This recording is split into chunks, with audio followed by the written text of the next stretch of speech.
वृत्तमधून बातमी पाहूयात। कोल्हापुरात देवगड निपाणी राज्य मार्गावर भीषण अपघात घडल्याचं समजतंय। या अपघातात 3 तरुणांचा जागीच मृत्यू झालाय आणि यामध्ये एक तरुण गंभीर जखमी असल्याचं समजतंय। तिघं तरुण राधानगरी तालुक्यातल्या सोळंपूर गावातील रहिवासी आहेत। बोलेरो गाडीला अज्ञात वाहनानं धडक दिल्याची माहिती मिळते, त्यामुळे हा अपघात घडला। ऐन गणेशोत्सवात तरुणांच्या मृत्यूमुळे आता संपूर्ण गावावर शोककळा पसरलेली आहे। आणि या संदर्भात अधिकची माहिती जाणून घेऊयात। आमचे प्रतिनिधी शेखर पाटील सध्या आपल्यासोबत आहेत। शेखर, भीषण असा हा अपघात घडल्याचं पाहायला मिळत आहे।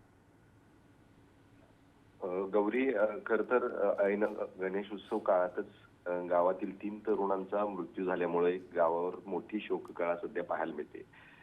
काल रात्री मध्यरात्री खरं तर ही घटना जी आहे ती घडलेली आहे। कोल्हापुरातल्या देवगड निपाणी राज्यमार्ग आहे, त्या राज्यमार्गावरती बोलेरो गाडीतून जवळपास 7 जण जे आहे ते प्रवास करत होते आणि त्याच बोलेरो गाडीला अज्ञात वाहनानं जी आहे ती धडक दिलेली आहे आणि या धडकेमध्ये बोलेरो गाडीतील 3 जणांचा जागीच मृत्यू झाला, तर 4 जण जे आहेत त्यामध्ये जखमी आहेत, यामध्ये एक जण गंभीर जखमी देखील असल्याची माहिती मिळते।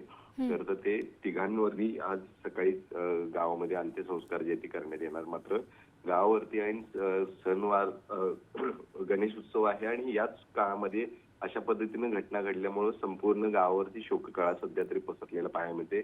अनेकांचा आक्रोश जो आहे तो या ठिकाणी पेळवून नक्कीच शेखर, आपण दृश्यांच्या माध्यमातून सुद्धा या अपघाताची भीषणता पाहू शकतो। धन्यवाद दिलेल्या सविस्तर माहितीसाठी।